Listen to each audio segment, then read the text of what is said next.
Oh, hello, there we go. First time I run Zoom, we got stuck. Anyways, hello students, good morning. I'm just gonna run, get a glass of water, and I'll be right back.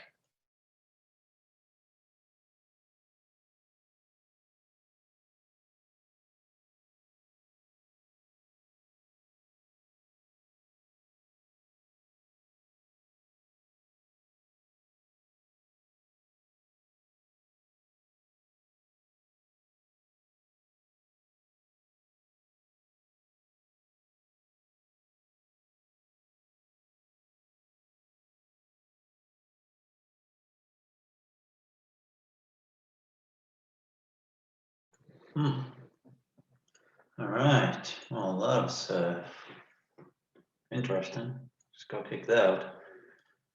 Okay, that happens again. I'll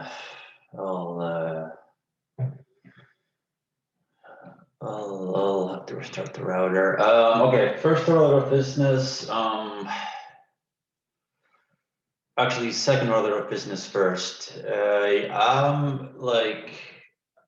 Omnivox is running pretty slow right now, but I am uploading the slides for this tutorial. Second order of business, as far as assignment number 1 goes, let's just say, because I'm going to hand out assignment number 2 next Wednesday. So just try to get assignment number 1. Let's say assignment number 1 should be handed in by next Wednesday. So everyone should have the first assignment done by the 24th. And the second assignment, yeah, let's say, because I do want to grade your assignments, I do want to give you feedback. So the second assignment, which is going to be in chapter 18, which I'm going to give you on the 24th, let's say we're going to have to get that done before March 10th. So March 9th will be absolutely the last day to hand in the second assignment. And I think it's fair because I think it's going to be shorter than the first. It's only really one chapter, chapter 18. But yeah, after March 10th, though, after the first midterm, that's, yeah, I can't hand in assignment number 2. So assignment number 1, officially the last day to turn it in is next week. And assignment number 2 would be, I guess, on the 9th. I'll make an announcement about that just in case. Okay, well, tutorial number 1 has finally been uploaded, so that's nice. You can look at the slides now in Omnivox. Okay, looks like everything's set up, ready to go. Cool. All right, well, yeah, so good morning, everyone. How are we doing today? How are we feeling? Did we like the snow day yesterday? The extended date for the assignment? Yeah, it's like, I think Omnivox still says May whatever, but you can still hand it in, don't worry about that. Just the assignment will be officially late if it's handed in after the 24th. So I'm going to change it. That's going to be March 24th is the official date to hand in assignment 1. Sir? Yes. I had 3 questions. First, I want to confirm the speed of sound in air is 343 meters per second, right? Yep. Okay, and about the lecture, I was watching the video. All the sums we did for the resultant waves were when the amplitude and the wavelengths were the same, right? We didn't have a situation where the equations was like, oh, this one has a different amplitude than the other one. Did we? Because I did. No, we were doing like the most sort of basic superposition possible, which is, yeah, same wavelength and amplitude, yeah. So when we're getting questions, we're just given this kind of situation, or we're given varying situations as well? I mean, the way that the most interesting superposition is a standing wave where the wavelengths will be the same. However, for just a casual superposition, it is possible that you might have two waves of different amplitudes. I will not ask you necessarily to mathematically combine them, but so I won't ask you to, like, state the wave function for the resultant wave, but perhaps you might still need to reflect on the two waves of different amplitudes, different wavelengths, and just comment on whether or not, something about the interference. So maybe nothing mathematically with waves of different wavelengths or amplitudes, but definitely conceptually, you just still kind of know what happens when waves like that combine. So I don't need to mathematically show when you add like wavelength 1 and wavelength 2, you get this equation 3, which is the sum of them. Yeah, no, I mean, you should still know like what the resultant equation looks like for the simplest case of equal whatever, but yeah, you won't have to derive that for two different waves. Okay, thank you. Okay. Sure. So I'll put on my headset.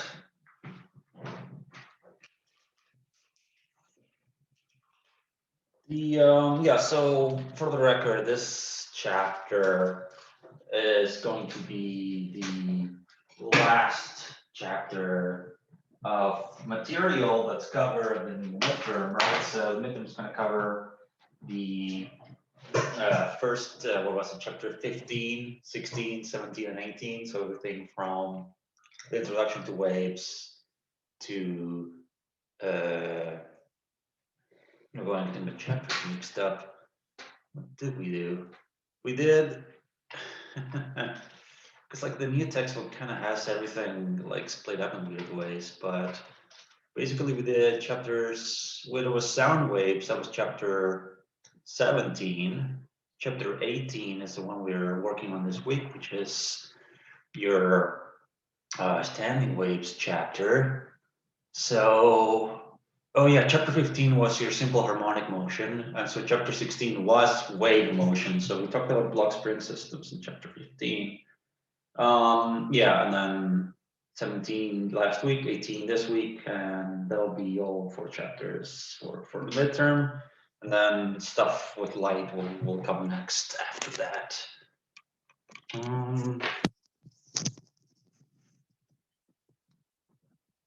Cool. Okay. So yeah, the tutorial slides finally were uploaded on Omnivox. I'm just gonna pull them up here.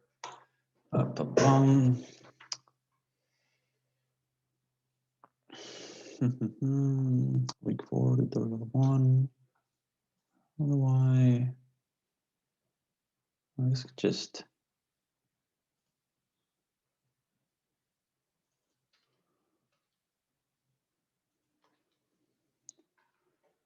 Okay. Awesome. Okay, so what did we learn? We learned that, hey, we have 2 waves in the same medium. They are gonna superimpose, and it's interesting that the wave that in the simplest case, 2 sine waves combining, the resultant wave can be described with it's almost the same features as its 2 constituents. So the amplitude of the wave does depend on whether or not the 2 components are in phase or not. And other than that, though, the wavelength is still the same. So you see the wave number here is still k, which is the same one that the constituents carry over. Same with the frequency. The only difference too is, yes, that the whole amplitude, depends on the phase shift, but also note that even when this is maximized, your max amplitude is actually twice the amplitude of the original waves. And that's from the superposition principle, right? That when the waves are overlapping, you get like a much, much bigger wave. It's going to be twice as tall. And the phase constant, though, because of the algebra when you combine these two to get the resultant wave, it ends up being that the phase constant is actually half of what the original phase constant is. So we used to have a phase constant of, say, 60 degrees, And for the resultant wave, then it will be 30 degrees. And by the way, you should start by now to sort of get the hang of what radians and degrees are with respect to each other. So, because the textbook likes to flip-flop between both measurements, and you should know, right, like pi radians, that's 180 degrees, and like, 2 pi is 360. These two are very important angles, since when waves are 180 degrees out of phase with each other, that means that they're completely out of phase. That means that the peaks of one wave are aligned with the troughs of the other wave. So that's what we mean by a phase difference of 180 degrees. And that's what we mean by saying that they're completely out of phase. And because this is cyclical, right? The waves, the phase describes the cyclical motion of the waves. Then anything that's 180 degrees or pi radians, any phase that's 180 degrees plus another 360 degrees is the same. Still gives you that same positioning. Still gives you that out of phase positioning. And obviously, then two waves with overlapping peaks, those are said to be in phase, and that's when there is no phase shift between them. But that's actually the same as having a phase shift of 360 degrees, right? Because 360 degrees is a full lap, it's a full cycle. So in this case, the peaks are overlapping. There we go. So this wave here is out of phase, and the phase constant actually could be 0, or if you write as like 360 degrees, that's still being in phase, because that's a full loop, or the next one would be 720 and so on, or 0, 2 pi, 4 pi, etc. So just kind of a few things to know offhand. And while we're at it, actually, may as well know, right, like what other gradients are there that are important. Well, 90 degrees is a pretty common one. That's pi over 2. And the other one, 270, is 3 pi over 2. And probably know that, pi over 3 is 60 degrees. And pi over 4 is 45 degrees. So these are the most common angles you'll see. Sir? Yeah. On Omnivox, for the chapter 18 tutorial, it's posted as the lecture slides. One tutorial 1. Is that right? Okay, let me change that. Thank you for pointing that out.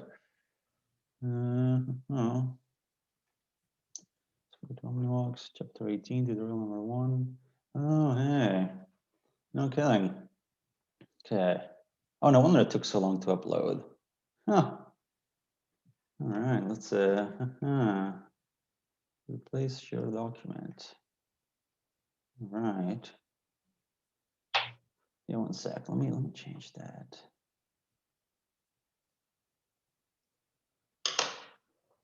Yeah, actually, let me click on the replace share document option. I have to do it from scratch. Okay, one sec.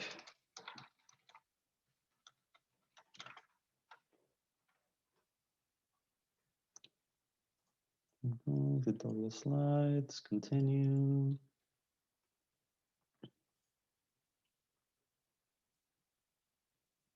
Chapter 18, huh? Oh, download that to the other folder. There we go. Oh, well, now that takes 1 second. Hey, sweet. Okay. Yeah, chapter 18, tutorial 1 should be uploaded. Here it is. Okay, awesome. Thanks for pointing that out. Cool. Go.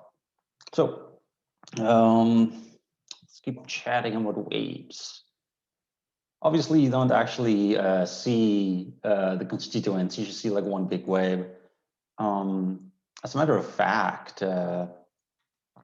the the wave though, right? It's still moving, right? These two waves are moving to the right, right? So the resulting green wave will also move to the right. And what determines the amplitude of the wave is the phase constant. So when the phase constant is such that the two waves, are completely in phase, then they're gonna interfere constructively, and you're gonna reach your max amplitude possible, which is 2A. If they're completely out of phase, so they're like 180 degrees or some multiple of 180 degrees apart from each other, then they're going to destroy one another, right? The peaks overlap with the troughs, so that makes a wave that cancels out. But obviously, right, the phase shift can be anything from like, any number of degrees. So you can have this overlapping that's not really fully constructive or destructive, where your amplitude isn't as big as 2A, but it's not 0 either. It's called intermediate, or just called interference. Another important notion, rather than talking about, the phase shift to determine interference, sometimes, we hear about what path waves travel, right? So if you have two speakers, depending where you stand, the distance that sound waves travel from one speaker to your ear is different than the other. And that means that waves from either speaker will arrive at different points in their phase, in their cycle. So if they both arrive at the same point in their cycles, then they'll overlap, and you'll hear this constructive interference, this loud sound. But it could be that they arrive perfectly out of phase. So one's kind of like at its peak when it gets to your ears, and the other side has its trough when it gets to your ear, and they're going to deconstruct. So that depends then on the path that each wave travels when it gets to you, and specifically the difference between the paths they travel. So as long as the difference between travel length is some multiple of the wavelength, then that means that they'll both arrive in phase. They'll arrive at the same point in their cycle. However, if the extra distance one has to travel is half a wavelength, or some multiple of half wavelength, then one wave will arrive completely out of phase with the other, and as such will deconstruct. Sir? Yes. Like for like the delta R equals to R2 minus R1, like how'd you get N lambda again? So this is just saying that for constructive interference, the path length for the waves to construct and add up together fully, for their peaks to be aligned, it must be that the difference in the path length is that of a full wavelength, or some integer multiple of a full wavelength. So that's why n lambda is to say, as long as it's okay if one wave has to travel more than the other, as long as it has traveled a distance equal to its wavelength, or twice its wavelength, or 3 times its wavelength, both waves will arrive at the spot with the same phase. And so this n lambda is just indicating that any number of wavelengths being your path difference is okay, because they'll arrive in phase in this case. Another way to show that is that basically, say you have two waves being emitted from speakers in phase, and I know they're sound waves, but let's just draw them as like transverse waves, to just kind of show, right, the sort of where the max amplitude is, the max pressure in this case. And right now they're both being emitted in phase. How do I know they're in phase? Well, everything about them is aligned. And if this wave here, say, has to travel like a full, like a full couple, let's say this wave has to travel, let's see, 1, 2, 3, 4, 5, 6. It travels essentially a distance of 6 wavelengths to get to your ear right here. So once it gets to your ear, it's gonna be right at the start of its cycle. This wave over here, though, let's say that the path it travels is a bit longer, so that when it gets to your ear, it's a little bit already into the cycle, so they're not quite in phase anymore. So that's gonna create some kind of interference, not fully destructive or constructive.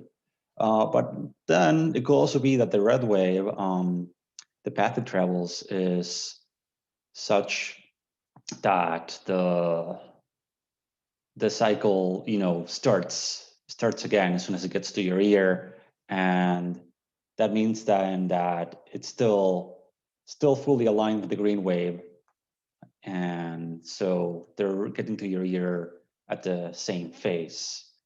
And that can happen as long as the red wave travels an integer number of wavelengths, right? Because every wavelength that you travel means that the cycle starts again. So the red wave, right, as long as it travels some number of wavelengths, so if it travels 1, 2, 3, 4, 5, 6, doesn't matter how many wavelengths, as long as when it gets to your ear, it has traveled an integer number of wavelengths, then the moment it gets to your ear, it'll be at the start of the cycle in phase with the first green wave. So that's what the n lambda means, that like as long as you travel an extra integer number of wavelengths, you're still fine because you'll still be aligned with the first wave. Does that make sense? Yeah, very much so. Thank you. No worries. This is gonna come up again, not necessarily in this chapter, but when we get to diffraction patterns, we'll see how the projection of two diffraction patterns has fringes of light and dark, since at different points, like the two fringes of light travel different distances. So there's points where they arrive in phase and then out of phase, creating what's called maximum and minimum of light. So bright spots and dark spots. What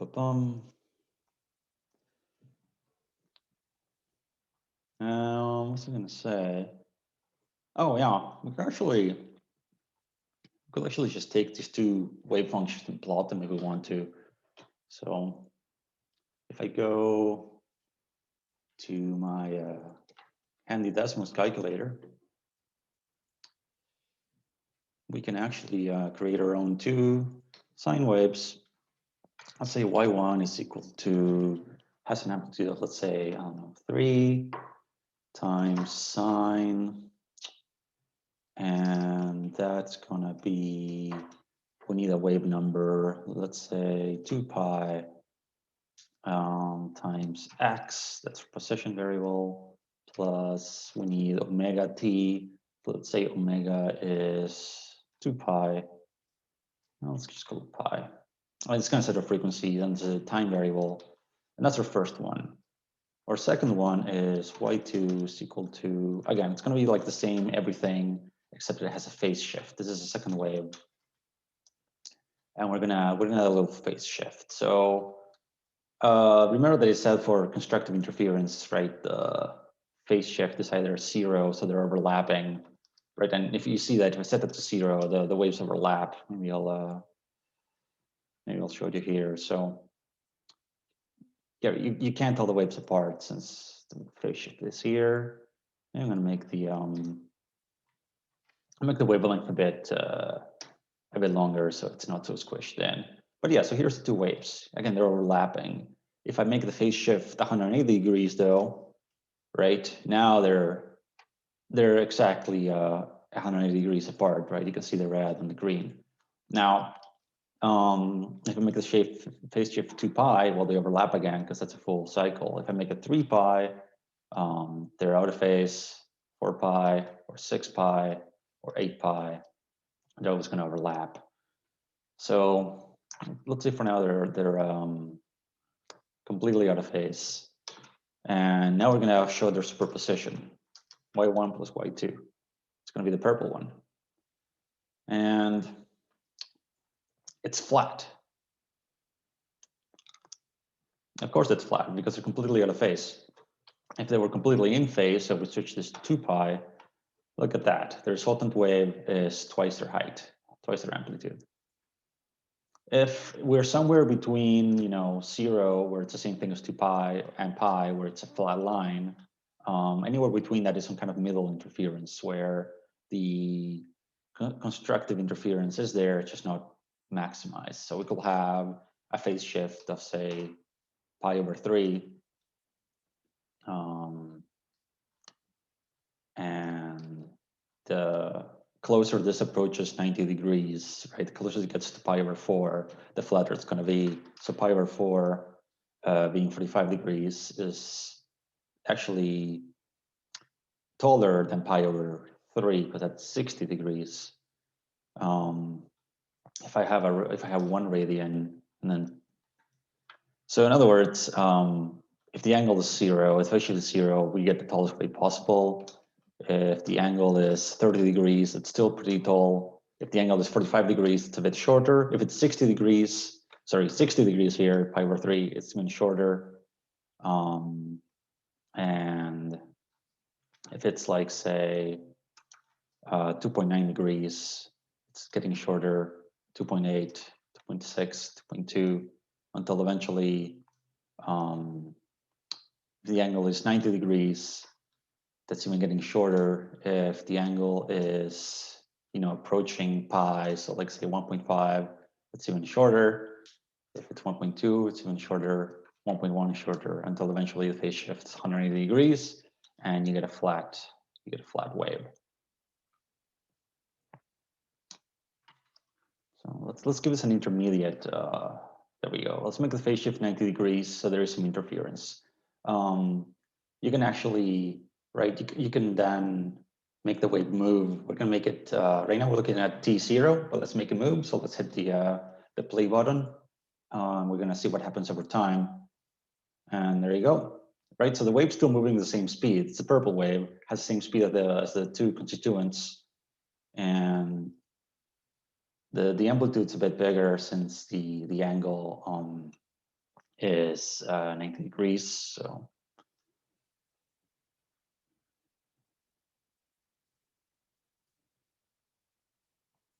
pretty cool. And then if we want, we can make the phase shift be completely in phase like this. And now the wave is maximized, and right, let's just go to the right. So I recommend just kind of playing around with it, see what you get.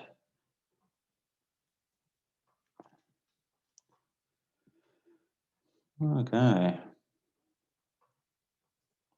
So the other thing that I talked about was the standing wave. That's a very cool superposition where you have a wave traveling to the right and you have a texting wave getting reflected back to the left.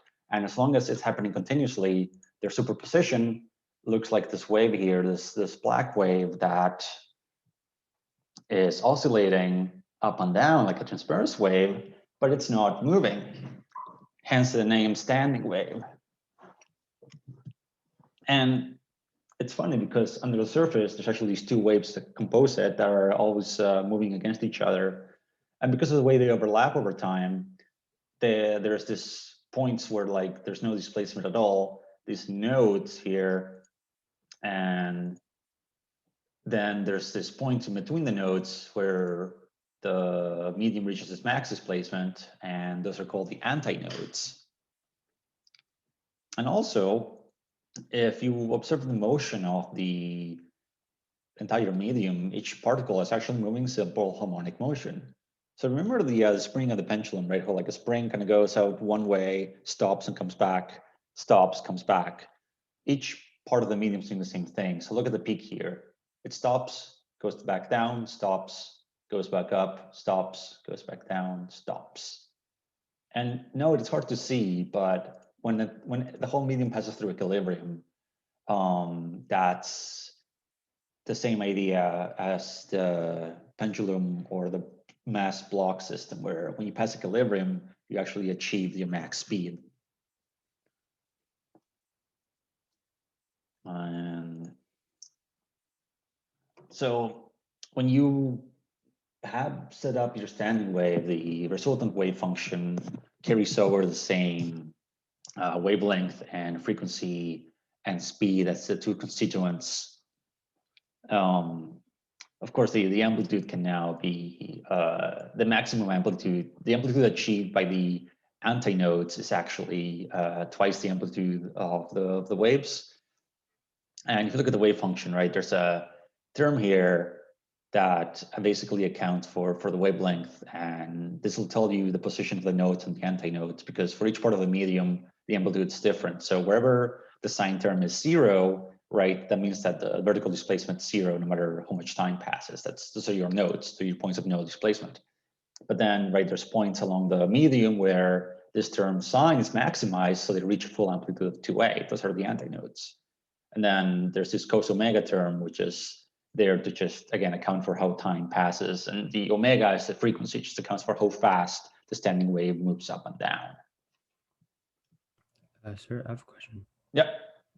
I'm like, what's the difference between like the superposition of sine waves and the standing waves?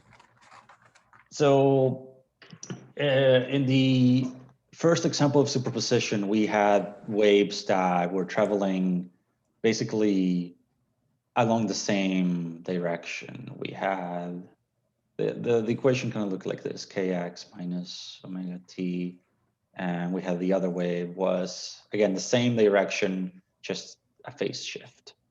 So this is just going to create some standing wave pattern. It's going to create some big wave that's still traveling to the right. But for standing waves, though, the constituent waves that make up a standing wave are going to be, again, the first one is going to look the same, but the key difference is that the second wave is actually just like the first wave, but traveling to the left. And when you have the superpositioning, when you have a superposition, only when you have a superposition of a wave traveling to the right and its reflection traveling to the left, only then will its superposition create the standing wave. If the two waves are like this, where they're both moving to the right or just a phase shift apart, you'll just get some wave traveling to the right that's taller or shorter. But if the waves are like this, where one's moving opposite to the other, you will get the standing wave where it's not moving. So it's a very specific superposition. As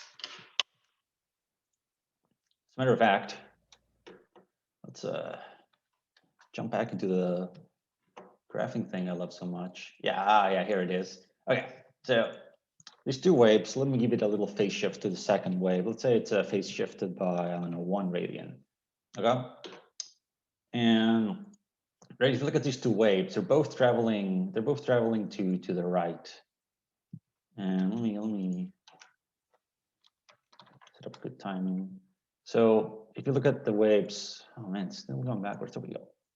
If you look at the waves over time, right, it's moving to the right. The superposition is moving to the right. As a matter of fact, let's just show you a superposition.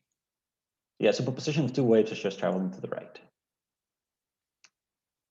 The difference then is that if I want to create a standing wave, then first of all, the second wave is not phase shifted. What's different about it is that it's traveling to the left. So all I did was just change the sign here, and that indicates its direction of motion. Okay, so now the wave superposition is actually a standing wave.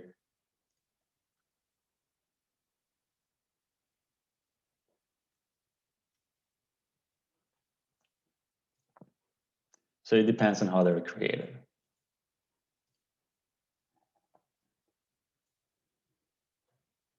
In other words, if you're told that two waves are, if you're told a question, if the question starts by saying, hey, you're sending a wave along the wall and it gets reflected, then that means you're creating a standing wave. If a question starts saying, hey, there's these two waves that are traveling to the right, but they're like out of phase, that means that it's just like a whatever superposition. I'll just give you some superimposed wave that's still traveling to the right. But the harmonic, but the standing wave is a very particular setup. Okay. So you can actually figure out where the nodes are located, since they're whatever value of x, whatever position on the medium will make the sine term be 0. And it turns out that for any wave, you can actually figure out that the nodes are always about at the halfway point of the wave, so halfway through a wavelength. So right, there's a node here at the start, and this is a full wavelength. From here to here, it's a full wavelength. So there's a node in the middle, a node in the end. The antinodes, though, they're whichever term maximizes this sine kx. So whatever values of x maximize it, that gives you the location of an antinode. And it turns out that each antinode is half a wavelength apart from each other. So the distance from this antinode to this one is half a wavelength. And turns out, by the way, that no matter what the wavelength is, the distance between any antinode and neighboring node is a quarter of a wavelength. And that's always true. And obviously, right, the standing wave follows a cycle of swinging up and down, up and down.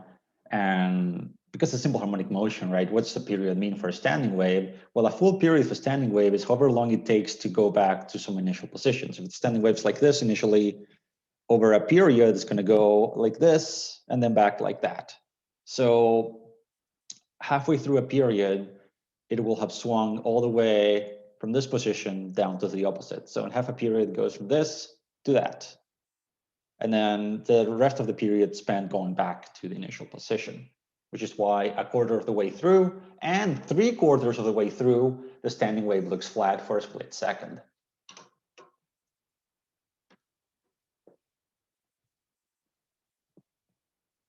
So you can kind of see it here, right? How if you start the period, say now, that's half the period there, and that's a full cycle.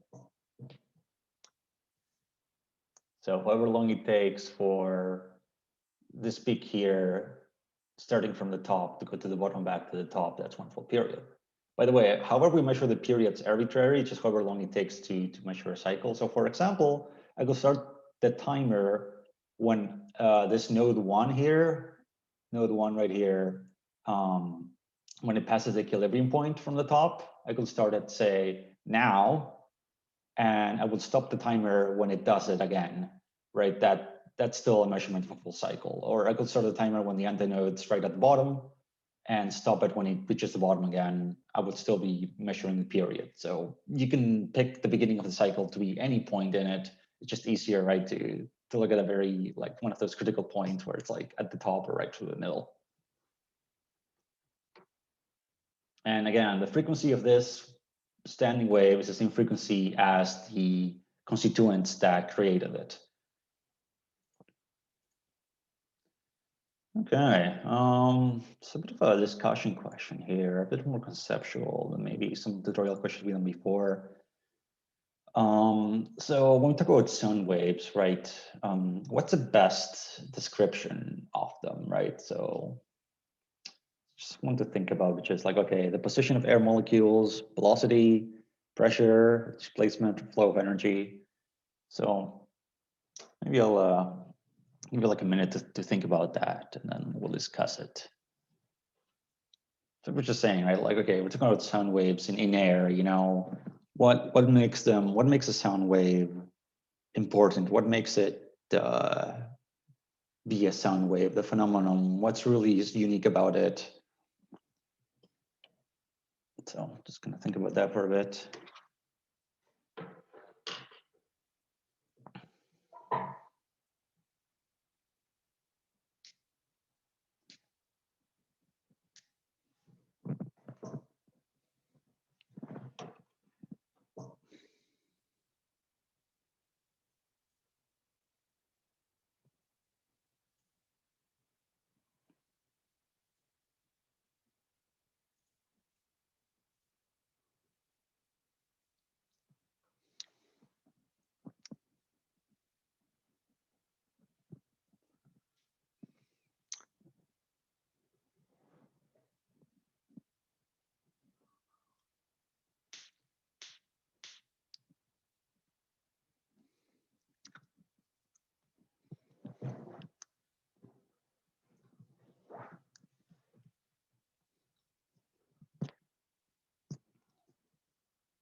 Okay.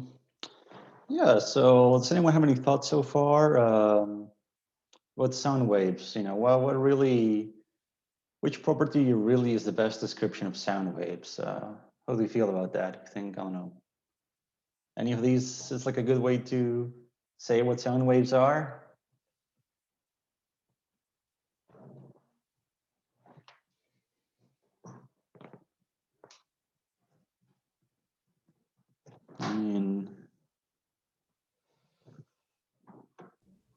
When we're explaining sound waves, it involves all these things. The position of our molecules can change because as position changes, there's a displacement, there's a velocity, a speed of which molecules are getting displaced, and going from low pressure to high pressure because it's getting condensed from the energy flow of those sound waves. I don't know.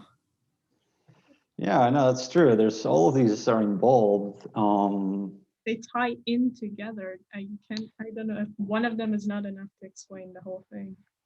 Yeah, that's totally true. I think though that if I had to put my money on them, I would say that perhaps what's most important about sound waves is the fact that they are meant to be heard, right? They're meant to be something that our ear picks up on, and it's something to do then with, I would say, the loudness, and as such, what our ears really detect, right, are like kind of like the intensity of the waves, and the frequency as well. There's this sort of pitch that we hear, this physiological reaction to how intense a wave may be. So I would argue then that in that case, what's most sort of important physically about the sound wave is this sort of pressure variation that gets propagated through the medium. And I say that because, well, it's true that like the position of air molecules does change. That's really not what makes the wave unique, because air molecules are always flying around the place, bumping into one another chaotically. But what makes the wave be sort of different from that kind of change in position and change in displacement, it's just a very, very direct direction of flow. It has like a path, a very particular path that it takes through the medium. So position and displacement would not necessarily, I would say, describe as much of what makes a sound wave unique. That's why flow of energy, obviously because of the pressure variations, energy is kind of getting transferred through the medium. Still, I'd say wouldn't be what makes a sound wave, be a sound wave in the sense that the air is always has particles bumping into each other. So is this kinetic energy being exchanged. So that's not particularly unique to the wave. But there's very specific pressure variations, right? It's kind of like sort of accordion effect that happens in one direction as it gets to your ear. And it's those pressure variations that the ear detects is why I'd argue for a sound wave essentially being most strongly defined by this pressure, this very specific cyclical pressure variations in air.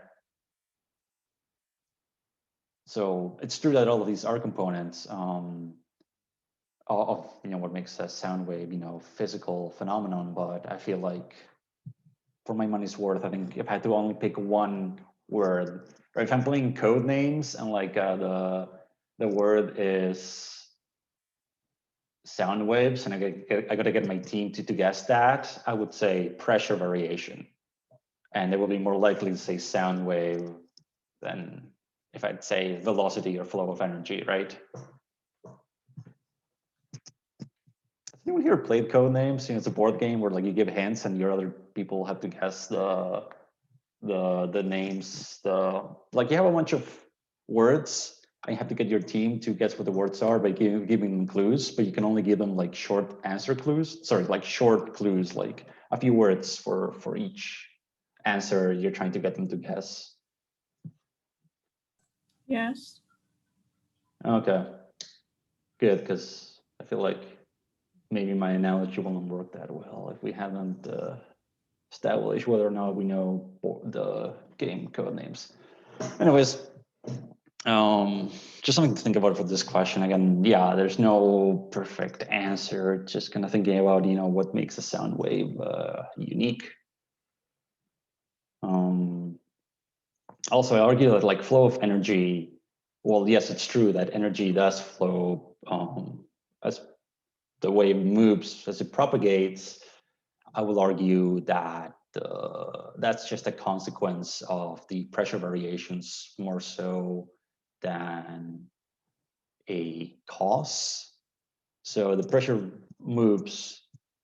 varies as the wave propagates, and that also causes a shift in energy. So it's a symptom, it's not a cause. Okay, so I guess we're kind of running low on time here. This is also going to be one to think about, but the energy that flows in a sound wave, this is when it's kind of open-ended, but if I had put my money on one, it would be like in a macroscopic picture, I would argue that it's just kinetic energy. And the reason that is because, well, to have potential energy, you need to have some kind of conservative force, and that would be something like gravity or the electrokinetic force. And for just the overall picture of these particles oscillating left and right, that's just actually kinetic energy that's being exchanged between the particles. However, in a microscopic picture, though, you could argue that since the particles of air are always bumping into other particles, there is potential energy due to the electromagnetic forces. There is some electromagnetic potential present, so there is some potential energy that changes as they cycle in and out. And one of them says heat energy, but that's silly. You might recall from thermodynamics that heat is not itself energy, it's just a transfer of energy. So that heat doesn't flow, heat is exchanged. So that's not really right. And then thermal energy, that's not really what a sound wave passes through, because thermal energy is exchanged when objects are in thermal contact with each other, right? And it's not what the gas molecules are doing. They're just vibrating left and right. So it's not a thermal exchange happening. So yeah, big picture, again, probably just kinetic energy being exchanged. But if you look at the small picture, you can argue, yeah, there's some electric potential energy between the particles. Okay. So we're running out of time, and so I just want to say, first of all, that the Friday lecture is not happening this week because we have our first lab. Hopefully we'll pick up our lab kits. Number one lab will be doing a little pendulum at home with simple materials. Eli will, the lab instructor, great guy, will guide you through on Friday. I'll be there as well to answer questions, and it'll be like a little lab report to fill out at the end, but it's not like an essay or anything, just kind of like answering a few questions about the pendulum, and that'll be it. As for this chapter, I will post up some tutorial questions on some slides for practice, and I will do a recording. I will give you the answers, and I'll also do a recording talking about them, since there's a few more things to talk about for this chapter. And yeah, I'll remind me if I forget. I'll extend the deadline of the first assignment to next week. And am I forgetting anything? Nope, that's all. So, that's all for today, actually. So we'll see you all on Friday. If you have any more questions about the assignment or anything so far, you can send me an email. Again, office hours will be on Monday as usual at 7 p.m. And if no one has any further questions, then what time is the lab on Friday? Okay, look at a question here with the lab. So I believe there should be 2 lab sections since we're a pretty big class.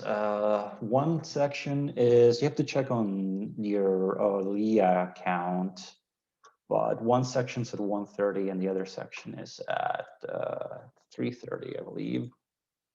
Actually, let me pull this up real quick. So I should, because Leah will tell me what the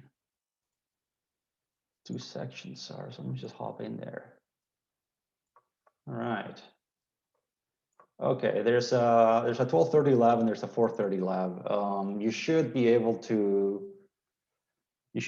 select, figure out in your LEA. It should tell you which one you're in. I'll tell you the time. There's 36. If you're in 36, you'll come at 12:30. You'll click on the Google link where Eli and I will be waiting for you to do some pendulum stuff. And then in the second section, your section 37. You'll log in at 2:30 for the lab. So.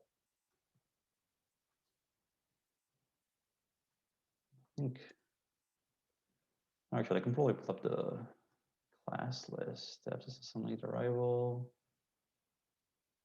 Anyhow, yeah. So if you're 36, you're at 12:30. If you're section 37, you're at 2:30.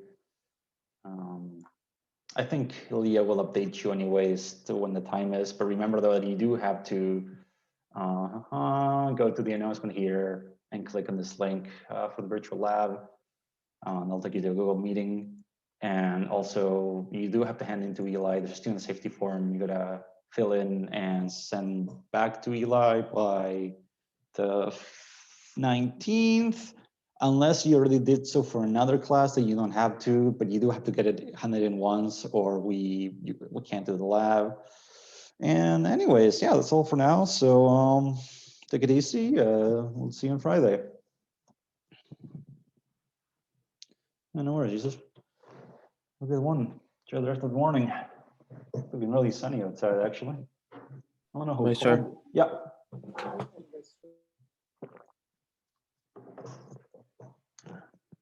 I'm gonna check the weather, yeah.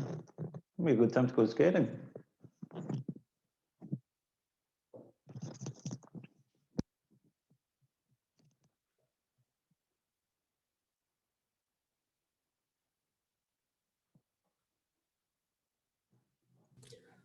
Sir, Yes. is it possible for me to talk to you after class, maybe with another Zoom link? I don't know, because class is about, this will automatically close at 4 minutes right now. Yeah, sure. I'll create another meeting when it closes. It's a new link. Okay, thank you. Thank you, sir. Have a good day. Oh, yeah, thank you. You too. You too, Spacia. Have a good one.